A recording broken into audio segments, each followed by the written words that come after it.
कहानी की शुरुआत होती है हजारों साल पहले, जब कुछ जादूगरों ने मिलकर महान राजाओं की खोपड़ियों से एक मास्क बनाया। मास्क की शक्तियां पाते ही उन्होंने आम इंसानों पर अत्याचार करने शुरू कर दिए। आखिरकार बारबेरियंस नाम की एक जाति ने उनका सामना किया और भयंकर युद्ध में कोरिन नाम के एक योद्धा ने उन्हें हराकर मास्क के टुकड़े टुकड़े कर दिए। इसके बाद जाति के हर लीडर को इसका एक एक हिस्सा दिया गया ताकि कोई इसे फिर से जोड़ न सके। लेकिन तभी भविष्यवाणी हुई कि एक आदमी इन्हें जोड़ने में कामयाब हो जाएगा, एक शक्तिशाली योद्धा सबकी रक्षा करेगा। खैर, इस युद्ध में कोरिन की पत्नी ने एक लड़की को जन्म दिया और खुद मर गई। कोरिन ने उसका नाम कोनन रखा। इस घटना के कई साल बाद कोनन अब बड़ा हो गया था। कोरिन इस गांव का लीडर था और एक दिन उसने सभी योद्धाओं को मुंह में अंडे रखकर जंगल में जाने का आदेश दिया। जो भी इस अंडे को सही सलामत लेकर वापस लौटेगा वही इस खेल का विजेता होगा। कोनन ने भी इस मुकाबले में हिस्सा लेने की जिद की और आखिरकार सब योद्धा जंगल की ओर भाग निकले। मगर ये रास्ता काफी मुश्किल था और अचानक उन पर एक नरभक्षी ने हमला कर दिया। ये लोग इंसानों को मारकर उन्हें खा जाते थे। उससे डरकर सभी लोग भाग गए, लेकिन कोनन वहीं अड़ा रहा और उसने सभी नरभक्षियों को मार डाला। जब वो उनके सर लेकर कोरिन के पास पहुंचा तो वो कोनन की बहादुरी देखकर हैरान रह गया। उसकी काबिलियत देखकर कोरिन ने उसे तलवारबाजी सिखानी शुरू की। कुछ ही समय में दुश्मनों ने उस गांव पर हमला कर दिया और ये कोई और नहीं बल्कि वही आदमी था जिसके बारे में भविष्यवाणी हुई थी। उसने सभी लीडर्स को हराकर मास्क के सारे टुकड़े इकट्ठे कर दिए और अब उसे सिर्फ कोरिन के टुकड़े की तलाश थी। दोनों तरफ से जबरदस्त लड़ाई शुरू हो गई और कई जांबाज योद्धा मारे गए। चारों ओर आग लगने से हाहाकार मच गया था। आखिरकार दुश्मन यानी ज़ाइन ने कोरिन को बंदी बना लिया और मास्क का आखिरी हिस्सा मांगा। कोरिन के इनकार करने पर ज़ाइन ने उस पर भयंकर अत्याचार किए। अभी कोनन ने बीच में कूदकर लूसियस नाम के गुंडे की नाक काट दी, मगर जल्द ही गुंडों ने कोरिन और कोनन को पकड़कर उनके सर पर गर्मा गर्म लावा की बाल्टी लटका दी। तभी जिन की बेटी मैरिक वहाँ आई, जो अपनी जादुई शक्तियों की मदद से मास्क के हर एक टुकड़े को महसूस कर सकती थी। आखिरकार उसने छुपा हुआ टुकड़ा ढूंढ निकाला और उसे मिलाकर जिन ने पूरा मास्क जोड़ दिया। उधर कोनन अपने पिता के ऊपर लावा की बाल्टी खींचकर खड़ा था, जिससे उसके हाथों में छाले पड़ गए। पर अचानक गुंडे कोनन पर हमला करने दौड़े तो कोरिन ने खुद पर लावा गिराकर कोनन की जान बचाई। दूसरी ओर मास्क को पूरा करके जिम पागलों की तरह हंसने लगा। अब सिर्फ उस पर पवित्र खून चढ़ाकर उसकी शक्तियों को जगाना बाकी था। जिम उसे लेकर चला गया और कोनन वहीं रह गया। इस घटना को कई साल बीत गए और अब कोनन एक महान योद्धा बन चुका था। उसने कई युद्ध लड़े और दुश्मनों का खात्मा किया, लेकिन तब भी अपने पिता के हत्यारे जिम को नहीं ढूंढ पाया। उसके अंदर बदले की आग जल रही थी। घूमते घुमाते वो एक ऐसी जगह पहुंचा जहां कई लोगों को गुलाम बनाकर ले जाया जा रहा था। तब कोनन और उसके दोस्त ने मिलकर इन गुलामों को आजाद करवाने का फैसला किया। उन्होंने गुलामों के मालिकों को दो दो कर पीटा। आखिरकार आजादी के बाद सभी गुलाम जश्न मना रहे थे कि अचानक वहाँ सांप प्रजाति के लोग आ गए और कोनन ने देखा कि उनके सरदार की नाक कटी हुई थी। कोनन तुरंत समझ गया कि ये वही आदमी है जिसकी नाक उसने काटी थी। वो लोग एलाशन नाम के एक चोर को पकड़ने आए थे। अब कोनन बड़ी चालाकी से उसके साथ मिलकर पकड़ा गया ताकि वो अपने टारगेट जिम तक पहुंच सके। उनकी जेल में पहुंचकर कोनन ने गार्ड पर हमला करके दंगे शुरू कर दिए। आखिरकार उसने लीसियस को पकड़ा और धमकी देकर जिम का पता पूछा। अंत में लीसियस ने बताया कि जिम काफी शक्तिशाली बन गया है और अब वो मास्क की शक्तियों को जगाने के लिए पवित्र खून की तलाश में है। ये जानकारी लेकर कोनन ने जेल की चाबी जबरदस्ती लीसियस को निकलवाई और फिर कैदियों में ऐलान कर दिया कि भाई इस आदमी के पेट में चाबी है, जिसको आजाद होना हो निकाल लो। जल्द ही कैदियों ने बेरहमी से लीसियस को मार डाला। इसके बाद हम तमारा नाम की एक लड़की को देखते हैं जो एक गांव में रहती थी और उसके शरीर के अंदर पवित्र खून दौड़ रहा था। एक दिन एक पंडित ने उसे बताया कि जल्द ही कुछ लोग उसे अगवा करने आएंगे। कुछ ही समय में जिम ने अपनी बेटी मैरिक और कई फौजियों के साथ गांव पर हमला कर दिया। चारों ओर हाहाकार मच गया और लोग जान बचाकर भागने लगे। तभी पंडित ने तमारा को ढूंढकर उसे गांव से भाग जाने को कहा। तब तमारा जिम के सिपाहियों की खाली बग्गी में बैठकर भाग निकली ताकि किसी को उस पर शक न हो। वहीं जंगल में जब कोनन ने दूर से जिम की सेना की बग्गी देखी तो वो उस पर कूद पड़ा। इधर जिम के आदमी भी बग्गी का पीछा करते वहाँ आ गए थे। कोनन ने बग्गी में चढ़कर टमारा से जिम के बारे में पूछा तो टमारा ने बताया कि भाई मैं तो खुद उससे बच के भाग रही हूँ। अब कोनन ने उसे बचाने के लिए जिम की फौज का सामना किया। उसने सभी दुश्मनों को बेरहमी से मौत के घाट उतार दिया।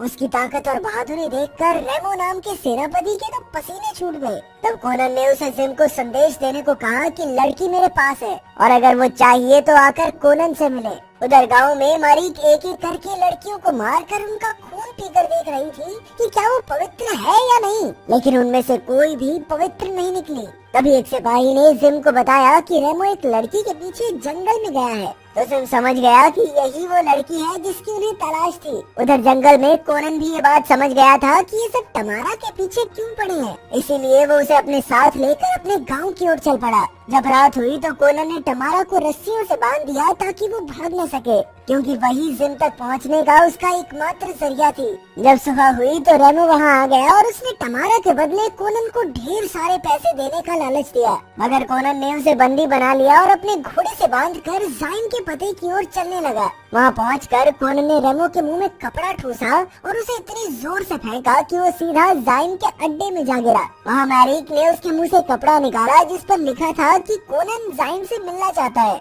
मैरिक ने अपने जादू से पता लगाया कि टमारा भी उसके साथ ही है। कुछ ही समय में जाइम और कोनन का आमना सामना हुआ, जहां कोनन ने टमारा को चाकू देकर बांध दिया था। जाइम ने उससे टमारा को खरीदने की कोशिश की, मगर कोनन जाइम से मुकाबला करना चाहता था। तभी मैरिक ने अपने जादू से मिट्टी के फौजी खड़े कर दिए, जिन्होंने अचानक से कोनन पर हमला बोल दिया।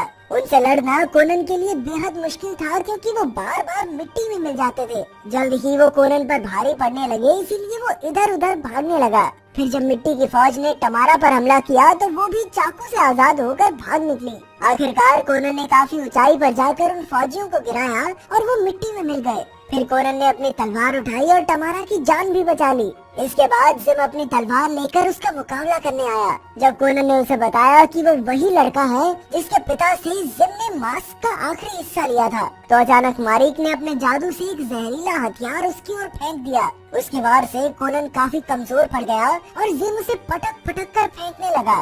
तभी मौका देखकर टमारा ने तेल के डिब्बों में आग लगाकर धमाका कर दिया और कोनन के साथ वहां से भाग निकली।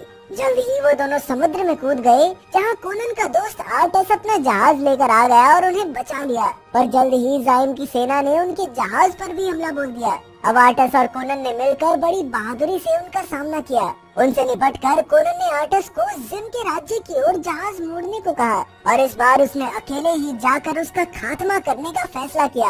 कोनन के जाने के बाद आर्टस ने देखा कि वो नक्शा भूल गया था, इसीलिए टमारा उसे नक्शा देने उतरी। कोनन को नक्शा देकर जब वो लौटने लगी तो कोनन ने उसे चूम लिया और आखिरकार उन दोनों ने एक साथ रात बिताई।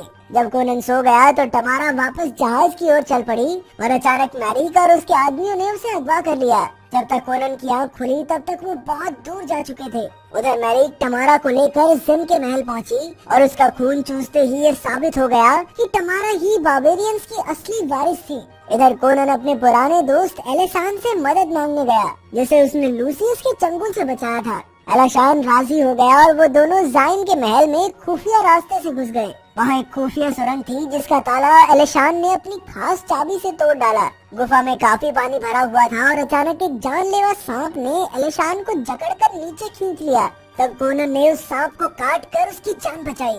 उधर मैरिक ने टमारा को अपनी माँ के कपड़े पहनाकर एक गोले पर बांध दिया, क्योंकि उसकी बलि देकर वो अपनी माँ को जिंदा करना चाहती थी। इधर कोनन अपने दोस्त के साथ आगे बढ़ा तो कई खूंखार कैदियों और सांपों ने उन पर हमला कर दिया, मगर कोनन ने उनका डटकर सामना किया और सभी मुश्किलें पार करके बाहर आ गया। फिर उसने अपने दोस्त की जान को जोखिम में ना डालते हुए अकेले आगे बढ़ने का फैसला किया।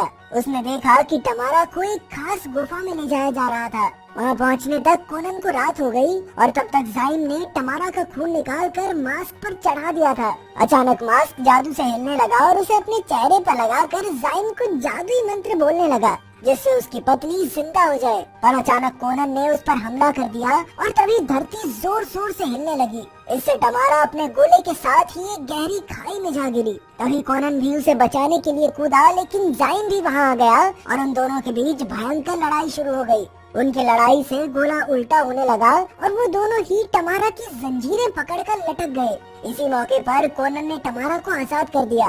टमारा तो बाहर आ गई, पर जाइम और कोनन नीचे गिरते हुए लड़ते रहे। उधर मारीक टमारा के खून की खुशबू का पीछा करते हुए उस तक आ पहुंची और उन दोनों में भी हाथापाई शुरू हो गई। टमारा ने मारीक पर जोरदार वार करके उसे दीवार पर दे मारा। जल्द ही मारीक उठी और इस बार उसने टमारा को जंजीरों से जकड़ दिया। अब वो टमारा की जान लेने ही वाली थी कि कोनन ने ऐन वक्त पर आकर मारीक का हाथ काट डाला और उसे धकेल कर मार दिया। इसके बाद कोनन और टमारा भागने लगी और एक दीवार गिरी जिससे वो अलग हो गए। तभी जाइम कोनन के सामने आया और उसने कहा कि वो कोनन के पिता की तलवार से ही लड़ रहा है। तब कोनन ने अपने हाथों से वो तलवार छीनी और जाइम का मुकाबला करने लगा। अब वो जाइम पर भारी पड़ने लगा था, लेकिन इससे पहले कि वो उसे मार पाता, अचानक फिर से धरती हिली और वो पूरी गुफा टूटने लगी। कोनन और टमारा अपनी जान बचाने के लिए भागने लगे। वहीं जाइम ने जब अपनी बेटी की लाश देखी तो उसने गुस्से में बदले की कसम खाई। कोनन और टमारा एक पुल पर दौड़ रहे थे कि अचानक पुल टूटा और टमारा नीचे गिर गई। कोनन ने उसकी जंजीरें पकड़कर उसे बचा लिया, लेकिन तभी जाइम वहां आकर जादुई मंत्र पढ़ने लगा। अचानक से उसकी पत्नी की आत्मा टमारा के शरीर में आ गई। अब जाइम कोनन पर जोर जोर से हंसने लगा। तब कोनन ने अपनी तलवार से पुल तोड़कर जाइम को खाई में गिरा दिया और आखिरकार वो मारा गया। इससे मंत्र बीच में ही टूट गया और टमारा फिर से ठीक हो गई। फिर कोनन ने उसे ऊपर खींचा और दोनों सुरक्षित भाग निकले। इसी के साथ कोनन का बदला पूरा हुआ।